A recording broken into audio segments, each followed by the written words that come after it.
I need to make a new logo. I need to make new fucking shirt. No, buddy, what the fuck? The reason I get mad at him for jumping off the couch is because he has like fucking back problems, you know, and like, you know, the fucking doctor said that you can be paralyzed, genius. So, you know, and he don't want to fucking listen to me. I tell him not to jump. He jumps off the fucking couch. He's jumping for joy, jumping jackass Levi.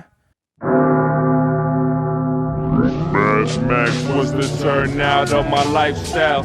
Smoking green, blowing white clouds to build the blue skies. Conversating with the gods by my wildflower to let them know that it's the God's hour. This love's the never-ending saga. Gods by my wildflower to let them know that it's the God's hour. This love's the never-ending saga. Gods by my wildflower to let them know that it's the God's hour. This love's the never-ending saga. Gods by my wildflower to let them know that it's the God's hour. This love's the never-ending saga. Walk through the sands of times like Gara. On the other side of that gad is karma. You wet Prada, the devil like inside your box now. While the angels fly over my headstone. We are back with another episode of the God's Hour podcast with your boy Big Cerbavelli, back in the place to be, La Merca Superior Palace 81 Studios. We are live in effect, live and direct. It's your boy Mr. 9 Times. Yeah, man. Today's mathematics is knowledge and power refinement, all being born to equality. So whenever we are bestowing our knowledge, we are bestowing our power, all right? And we want to bring about equality into the world. So never forget our power in our words, and we need to refine our words to bring about equality into the universe. Peace. Today's drip check, we have these awesome, they're like some sort of blue, like a blue gray, you know. I just love this color scheme right here, black with the blue gray with the white, and then the black stripes and the black bottoms. These are ZX Boost gray fila shorts. These are very cozy, very much like short sweats. Imperial and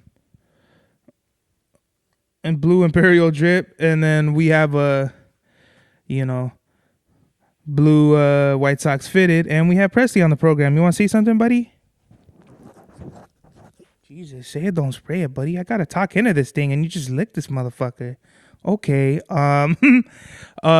What's crazy is, man, is I like to get my hats and shit from the mills, but I was in the Montclair Mall, and they got like different colors. They had, you know, White Sox fitteds that they don't got over here. Like at the mills over here, all they have is black and white, really. Like black and white. And then there's another one where it's like yellow on black, which is, you know, like the yellow logo on a black hat, which is cool. But I mean, like, I don't really have yellow.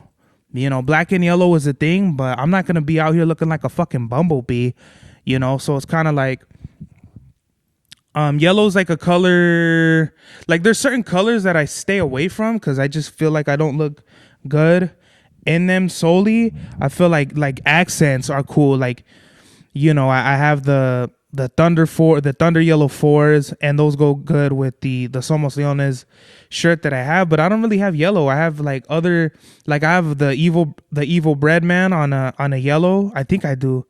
No, it's, yeah, the hat. So the hats are different, but the logo's the same. I have green, yellow, and then I think like a orange. No, blue, yellow, and orange. I don't know. You wouldn't know. Maybe it's red. I have no idea. I'm trying to get the Imperial shit up and running, but it looks like I'm gonna miss April too, just cause, like, you know, I'm trying to figure this shit out. But I mean, it is what it is. Like, whenever things happen in business, I've never been the one to shy away from like getting new opportunities across my desk to see what like best fits, you know, business. So everybody that's out there that's ever tried to, like, you know, this has nothing to do with the business, but like, you know, I go back to like when people were trying to block me from doing shows, I fucking just went and did other shows in other cities. You know, I'm throwing a show next month in May. It's basically the Greenlight 5 Okay, I'll plug it now since this will come out in May, like the middle of May. So it's not too far off. But May 24th in Ball Heights, I am throwing a show with 30 Miles. It is the Green Light 5 release party. It's called Boulevard Nights. We're going to have Chicano Syndicate, George Burns, Big Ace, Advis, Abe the Freak. I want Richard Luis on there, so maybe we'll get him. Looney, Ace 100, 30s performing, Loop Scholars. We need vendors, so if anybody's out there that's watching this wants to, plug me up with somebody with vending, there is a fee, you know what I mean? And I'm gonna have Imperial merch. We're gonna do some things. I wanna do something special for the first show. And yeah, so May 24th, it's a Saturday. It's from 7 to 12 in the morning. So there will be a fee at the door as well, entry fee. You out of here, Pop? Yep. You going to sleep? Good night. All right, good night, Pop. Love you, Pop. So yeah. And then obviously Green Light 5 is dropping very soon. I still don't want to give a release date to that. It'll be more obvious when maybe next episode I'll announce it if I don't have a guest. So yeah, man, just living my life and it's going good, man. I'm acclimating at work. The new workspace is very interesting. It's very different from the last place I was working at. I don't even know if I said this, but a fucking bum followed me to my car. I mean, I work literally outside of what is like, I call it Hobo Land, and my mom is fighting with my dad right now, which is funny. So with fucking Hobo Land, I'm over here like getting distracted, but literally it's a 45-second walk from the entrance of work to the parking lot. This fucking dude followed me to the gate, and you can't get in without a key. So thank God they have keys. And then the entrance is it's a one exit, like one way in, one way out type of thing. And the guards, what I really like is the guards are on it. Like they'll fucking, if they see you and they don't recognize you or you're not in uniform or something, they're going to tell you, hey man, like kick rocks. They try to do it to me. Although this guy, like security, to me, there's no such thing as like the Allied, no shots to like Allied Universal, but these Levas are over here like not even real security guards. They're just on their fucking phones and not really, being real security. Like I walked out of my car and, what I do is I get, since I'm so used to driving far, I pretty much leave the house the same time I would leave at my old place, except when I go to the parking lot, I park and then I walk down fucking the street and then I see what the fuck is cracking. So as I'm fucking walking down the street, I come back and the security guard, hey man, like what are you doing? Like I was like, fucking going to my car. He's like, oh, your car's here? And I'm like, yeah, you fucking idiot, you don't see me in my uniform, dipshit. But that's like, to me, security should just be more old school, like fucking homie with a gun just sitting on a seat, like right there by the fence. There is a guard shack to where they could see like everybody, like the whole street.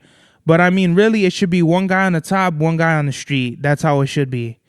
If homie in the bottom gets into some shit, we got homie up top, eyes in the sky, calling fucking whoever, the big chiefs and all that.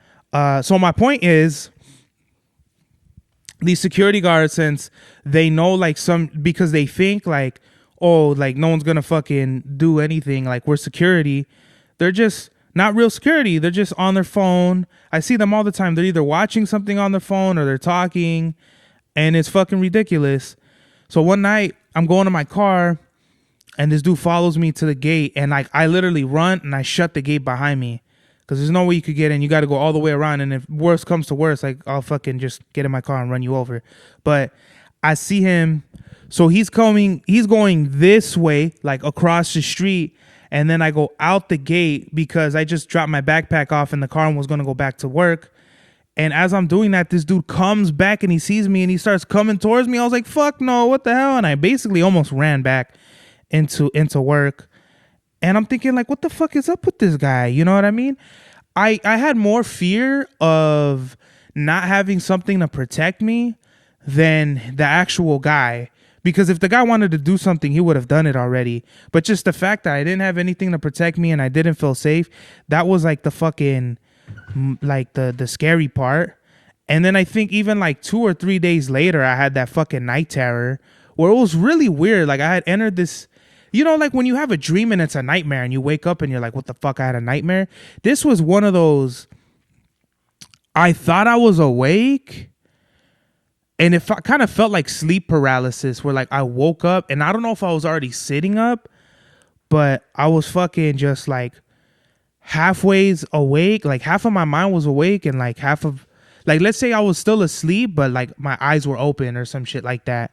And fucking, I don't know what it was. Like I thought like I was gonna die or some shit. Like I thought something was coming after me. And then I fucking woke up all crazy. And I was like, what the fuck? Like that. I think only 2 times some shit like that has ever happened. That time and another time when I was in Cancun and fucking I thought I was suffocating. That trip we went to Cancun and I was in the hotel room.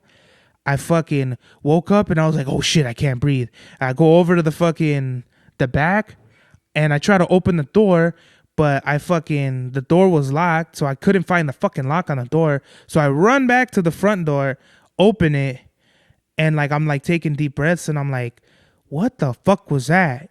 And I'm looking around like hopefully nobody saw me and was like, dude, what the fuck is this fool on? So only 2 times in my life has something like that happen where it's woken me out of my sleep and it just tripped me out. Dreams are very interesting things.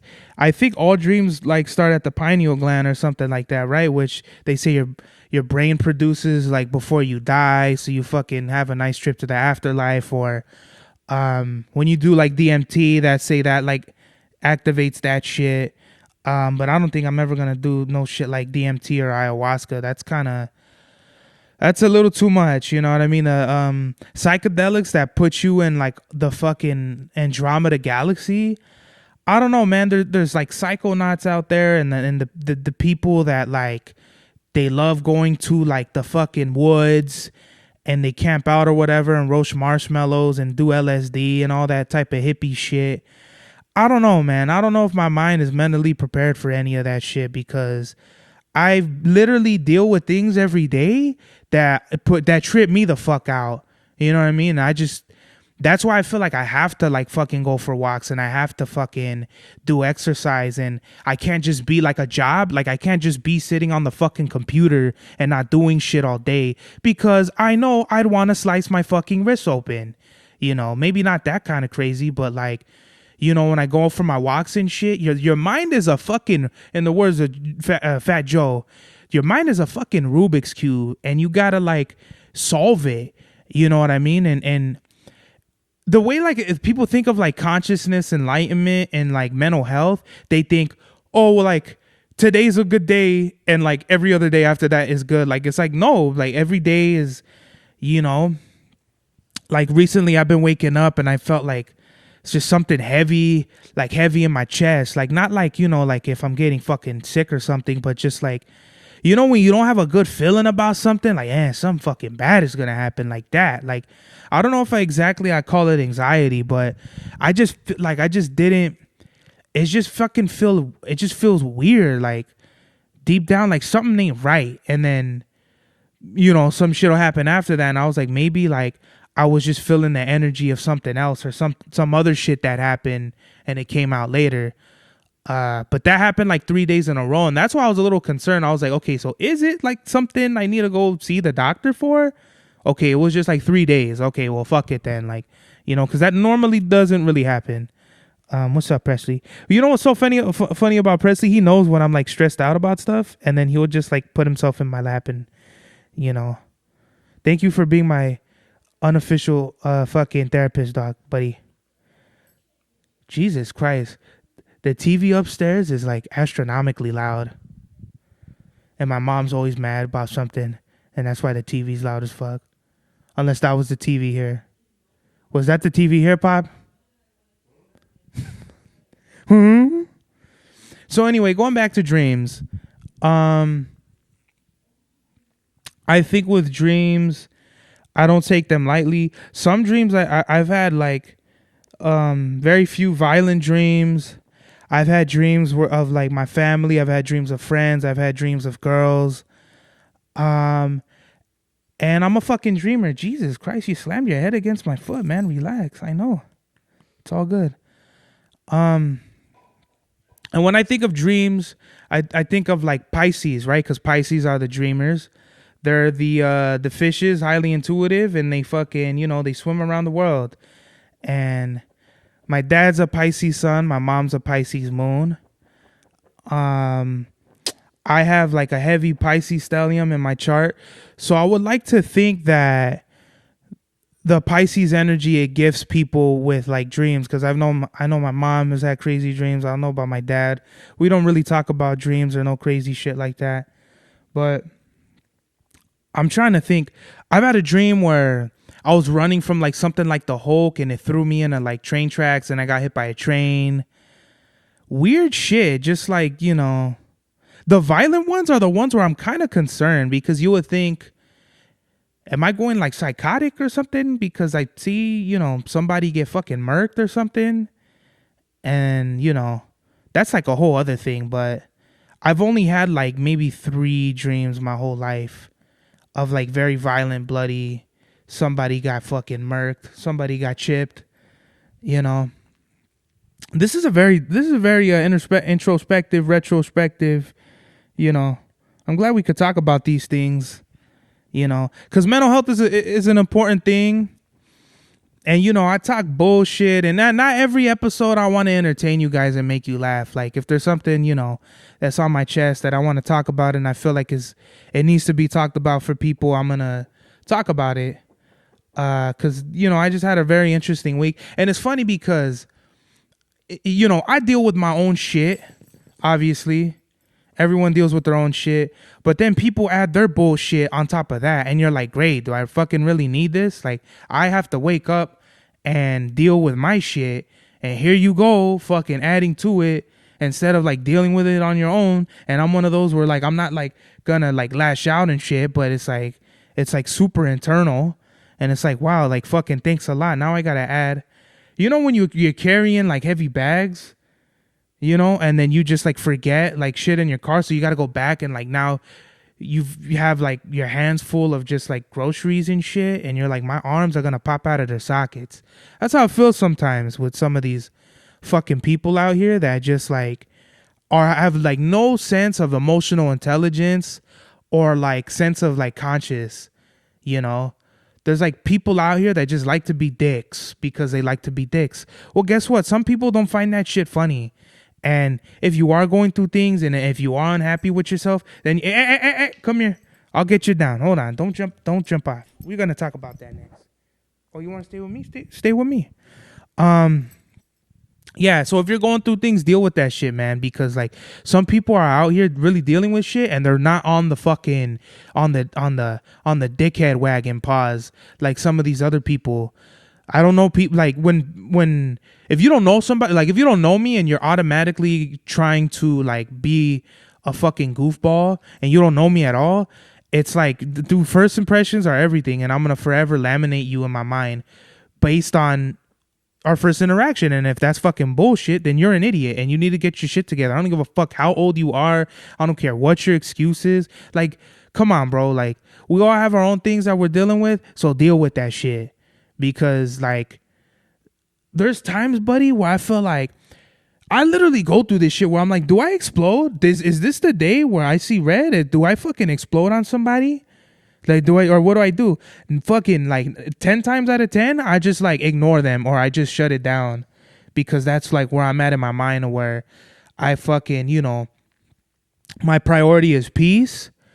And that's like the next shirt. I've been thinking about that. My priority is fucking peace. And if you don't want to fucking be a part of that, then you can fucking respectfully go fuck yourself. You know what I mean? So yeah, just that's kind of what's been happening as of recent in my life. And with the sneakers, bruh, I wanted to go. I didn't even know that there was a New Balance factory here in Ontario. I've always wanted New Balances, but the thing is, at the mills, they really only have 9060s, 550s, or like here and there 96, 2002R. I like those. But here's the thing, bro. When I was probably like 21, New Balances were like $90. And believe me, you can find New Balances for $90, but I had 997 H's. Those, I want to say those are like 150 now, you know? And I don't know what it is. It can't be the tariffs because that shit just started.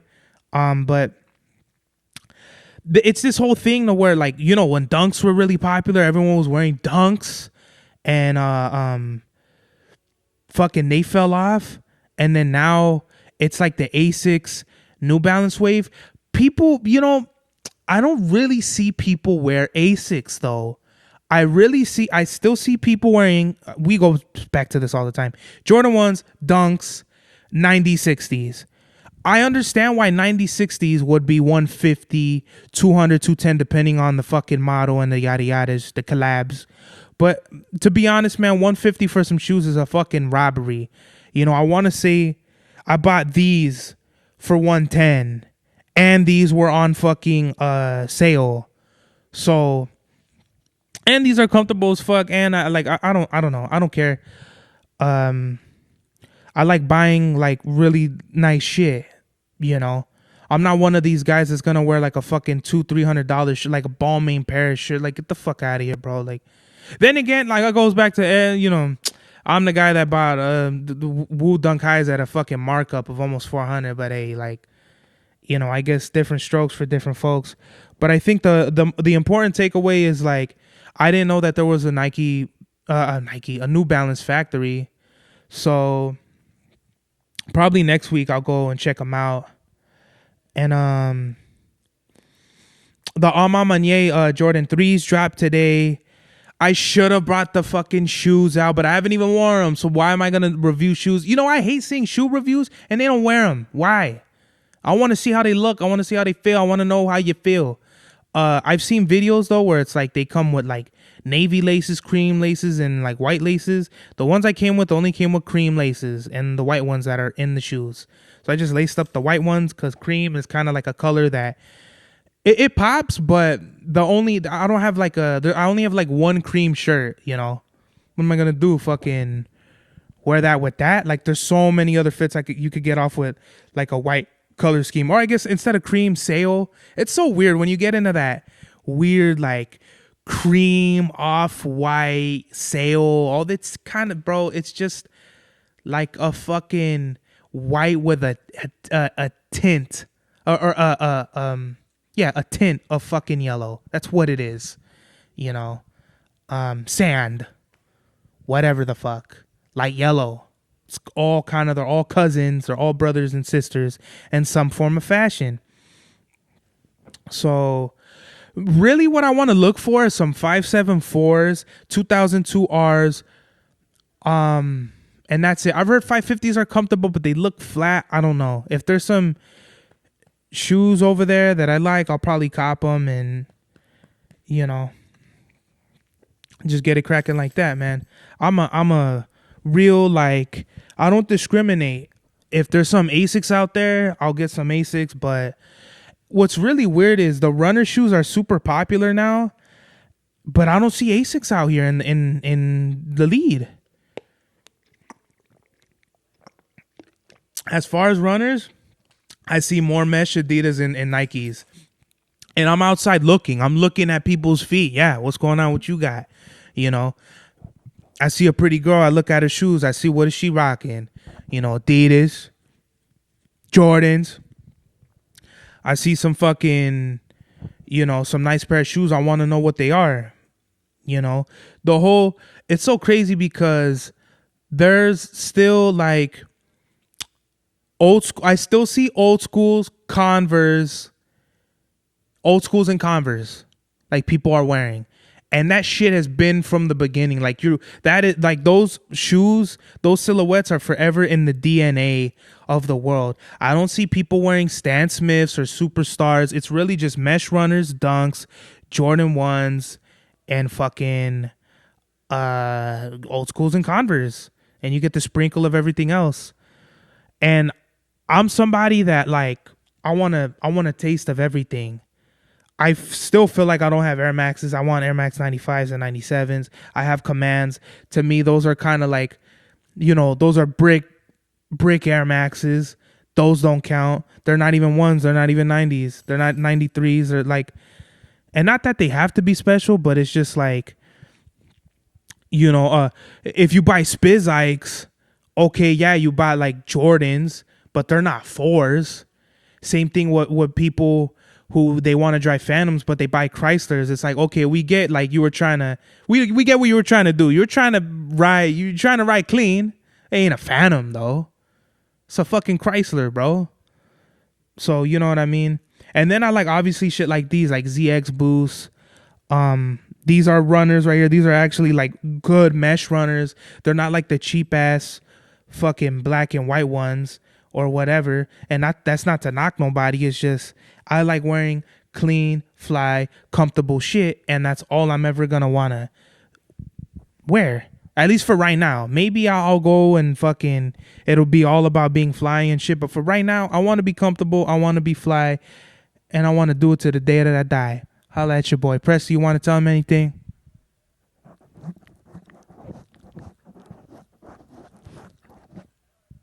That was very interesting. All right. I had some topics and shit that I had. Maybe we could fucking do a cool 20 on topics and shit. Let me see. Preston Lee. He was the boy. He was the baby. He was the thing that made me want to live my happiness forever. He was the doggy. He had beige and white fur, brown eyes and a black nose. You know how it goes. The boy. Fuck yeah. Ooh, here's a good one. Drummer Boy. I was watching he did an interview and he says, shout out to Drummer Boy. I believe he's from the IE. He said that now it's cool to be a Chicano rapper versus before people would say, I'm a rapper and I'm Chicano. I'm not a Chicano rapper. I think he has a really good point. But I don't really see too many artists represent or care to represent that they're Chicano. I think for me, it's like, I rep Mexico all the way, but I don't put myself in any box. And that's not to slight my brothers out there or my sisters out there like, oh, I'm not a Chicano rapper. It's just for me, I'm an artist. And when you put that stigma on yourself like, oh, I'm a Chicano rapper, that comes with a lot of things that I feel like kind of misconstrue the thought of me as an artist with what is traditional in other people's thinking, right? So when I think of Chicano rappers now, obviously we get to the Shoreline Mafias, Sad Boy Loco, Lefty Gunplay. I'm trying to think of other people, but it's not coming up off the top of my head. But we have the razas out here making noise. And if you look, they're all different. Sad Boy Loco's more on like some gangster shit. Lefty Gunplay is like, not to be offensive, but he's kind of twacked out doing like, he's in like that kind of Draco offbeat type of, he's on that gangster shit too, but it's different. Like Sad Boy is really on some OG old school, but it's new school too. And then also Shoreline Mafia is like, they're not gangsters, but they're from LA and they rep a crew, a graffiti crew. And I think it's dope that our peoples have different pockets and certain denominations. When I think of like more like local artists, like let's just say a Chava Styles, that's totally left. Shoreline is more like Bay Area. Lefty Gunplay is more like something new. And Sad Boy Loco is something like, I would say like that would have came out of the G-Funk era. So when I think of like Chava, I'm thinking like the rebirth of fucking like something like that would have came out of Temples of Boom, you know, Cypress, something like late 90s type of shit like that. When I think of like Mufasa, I think maybe like the next is Fora from Pomona? We can add Fora. How come I never mentioned Fora? I'm a fucking hater. We got Fora, right? Yeah, okay. So Fora was also in this kind of like graffiti. He came out of the graffiti rap era, you know, and then he kind of try to do like the Drake route where he like trying to make more like popular records and sell merch and shit. And shout out to him because his brand is actually big and he can eat. And that's kind of like where I want to take my music career. I really don't care about getting on a big label or anything like that. I think I just care the most about doing what I want to do and being happy and not really giving a fuck about having to meet deadlines or expectations with people. I just want to do my own thing. You know, if I could like be under like maybe a stone's throw and just do my 1-2 off of that and go on tour and like Europe and shit, that's really what I really want to do. To be out here local would be, you know, it'd be nice, but really my aspirations as a touring artist would be to go out. You know, I'm trying to see Amsterdam, I'm trying to see London, you know, Glasgow, whatever, you know, Belgium, Germany, Australia. I'm trying to get the fuck out of here. And trust me, the people out there, they appreciate their level of appreciation with hip hop is, I feel like, so much more greater because they're not spoiled. They don't go outside and they don't hear people playing They Not Like Us 24/7. They're, you know, they're like it's really like a cult type of thing, like underground esoteric, like to where Wu-Tang, they could show up in Philly and not sell out a show, but they go out there in fucking, you know, Romania and they sell the fuck out. How the fuck does that happen? Why? Because, you know, 5,000 Romanians always wanted to see Wu-Tang, and the last time that they were there was in fucking 1997. So when they come back, they pack it the fuck out because those people had little brothers, little cousins, kids that want to see Wu too. So it's like, it's a different thing. I guess that would be more so legacy acts in that kind of respect. Where the fuck is my water? But that's just kind of where I'm thinking. You know what I mean? I love performing.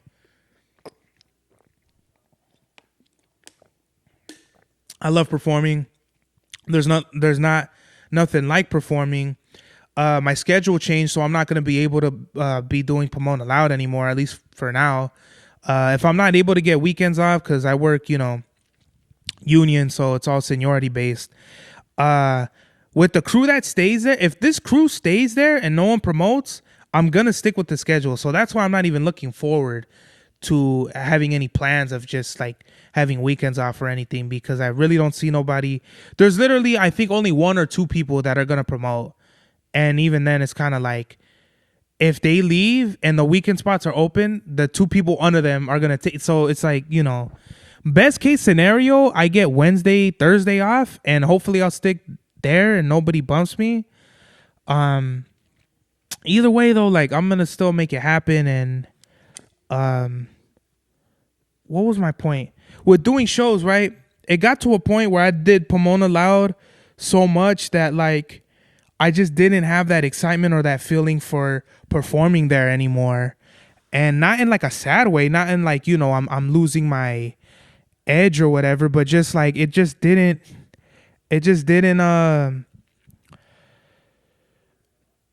like, I don't know, like it wasn't as fulfilling, you know what I mean? So I felt like I went there and I did everything I had to do. People know I'm a fucking monster. I'm gonna go up there and I'm gonna destroy it.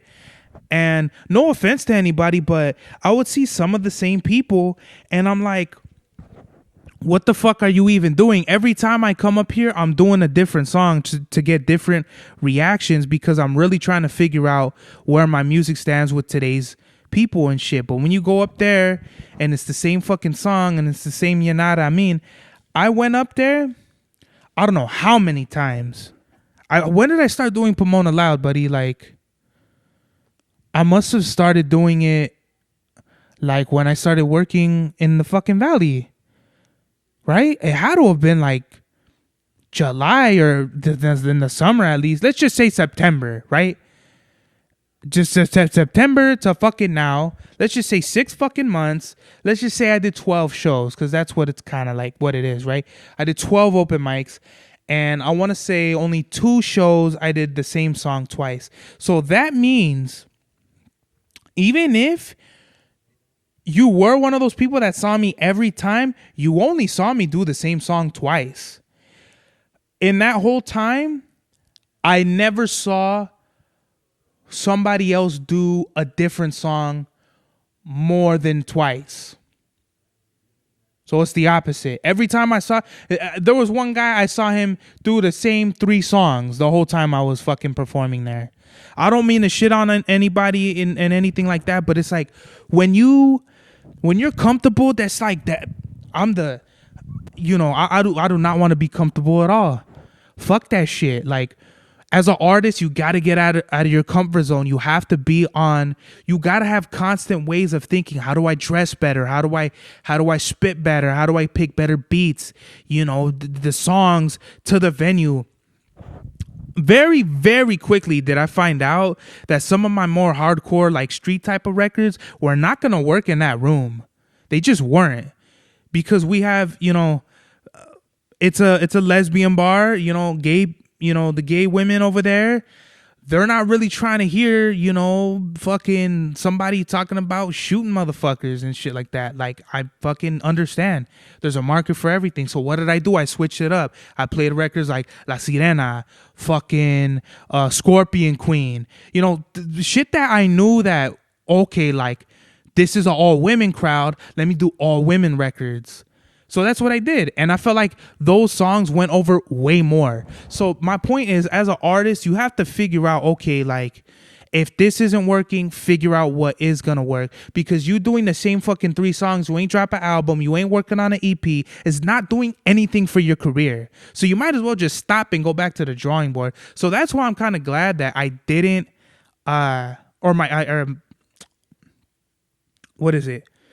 my schedule changed, because now it's like, okay, now I could fucking refresh it, reset. And now that I can't do open mic, now my focus is now I could fucking rest, work on these new albums, get new music going, so that when I could take a time off and fucking perform at a fucking Pomona Loud again, they'll miss me. They'll want to see more good shit because they know I'm a tiburon. I'll go up there and I'll fucking demolish and just leave the room with nothing. Because that's happened. I've gone up there and there's not been a crumb left for someone to follow me. And that's not fucking me being a cocky, arrogant, motherfucking obnoxious dude. That's because when I go up there, I fucking have no mercy on that microphone. I'm going to go up there. I'm going to obliterate. I'm going to get the fuck off. And whoever follows me better have some good shit. Because I've seen people that in their mind, they thought their shit was hot and they've eaten a bag of dicks up there. I've seen it happen very, very, very much. There's nobody I felt like I've ever followed that I couldn't follow them. And not that like I think their music is whack. It's just like my music is in a different chamber. And when people see that, because I'm not competing against, my style of music. I'm competing against, in other rooms, I've competed against the hippy dippy shit, spoken word, the flute, the ukulele, fucking like all this other bullshit, R&B, depressing. I've gone up against it all. Maybe not all of it. I haven't gone up against the fucking ukulele. No, ukulele I have. But I haven't got up against the oboe, So, very interesting. Just as an artist, man, you have to realize that you always have some sort of progression to take upon yourself. And if you don't, you're just a moron. I don't understand what we need to talk about from there. You could sell your music, your merch, and all that shit, but it really doesn't mean dick, bro. Like, I'm in the business of making really great music. And if you're going to be coming out with the same shit, I don't want to see you. I really don't. I could care less. That's my thinking. As just a regular audience member, I could see that you just want to go out and see other people perform, but really, man, the crowd and this is what I feel like all open mics are at this point. People who want to perform are the ones watching. And I'm one of those. I'm not going to be there to watch the whole fucking show. There are those people, but I'm not going to do that. I got shit to do. You know, when I was performing in Ontario, I would fucking literally leave work early, like cut my pay to go perform. Straight from work, change, go do open mic. I fucking got out of open mic in Pomona, walked Presley, got my groceries, fucking got ready for work the next day. Like shit just is back to regular schedule programming, you know, and that's like me. The people who can, you know, they live the college, you know, and they just want to see a show and shit, and they're fortunate enough to Presley, what the fuck? Buddy, relax, buddy. The kids that are out there that can't afford to just take a night off and drink and go to the bar and watch a show, like I fucking, you know, I envy you guys in some sort of capacity, because I feel like someday, Jesus Christ, buddy, you okay? As soon as I said walk, he's over here fucking, he's like, hey man, you think we could go for round 2? I don't know, man. There's some days I don't want to be a rapper. It's not often, or an artist, because I just get like, I'm just like, how the fuck do people live without a creative passion that they do? Because every day I'm thinking, I need to make a new logo. I need to make new fucking shit. No, buddy, what the fuck? The reason I get mad at him for jumping off the couch is because he has like fucking back problems, you know. And like, you know, the fucking doctor said that you can be paralyzed, genius. So, you know, and he don't want to fucking listen to me. I tell him not to jump. He jumps off the fucking couch. He's jumping for joy. Jumping jackass Levi. I envy people sometimes that don't have no creative, artistic passion. All their life is work. And I don't mean like, you know, if you got other business and shit that you got to do outside of work, that's different. I'm saying you wake up, you go to work, you come home, that's your life. You got 2 fucking days off, or however many days you got off, and that's your life. As an entrepreneur, that's not my life. I wake up, I'm thinking about shirts, shows, music. I'm going to fucking work. I'm driving. I'm thinking about shirts, shows, music. I get to work. I'm thinking about shirts, shows, and music. I get home. I'm thinking about going to sleep. I wake up and it's the same repetitive thing on my off days. I got to fucking do my laundry, take care of the fish, take care of Presley, take him for a fucking walk. On my Sundays, I got to do the podcast. That's every fucking week. I've sacrificed fucking birthday parties, weddings, shit like that for this. And if you are not willing to sacrifice, message of the day is, if you are not willing to sacrifice for your success, you do not deserve success. If you are not willing to put in the hard work, you do not deserve any of the fruits of your labor. And with that, this is the God's Hour. Max was the turnout of my lifestyle. Smoking green, blowing white clouds to build the blue skies. Conversating with the gods by my wildflower to let them know that it's the God's hour. This love's the never-ending saga. Gods by my wildflower to let them know that it's the God's hour. This love's the never-ending saga. Gods by my wildflower to let them know that it's the God's hour. This love's the never-ending saga. Gods by my wildflower to let them know that it's the God's hour. This love's the never-ending saga. Walk through the sands of times like Gara. On the other side of that gad is karma. You wet Prada, the devil like inside your box now, while the angels fly over my headstone.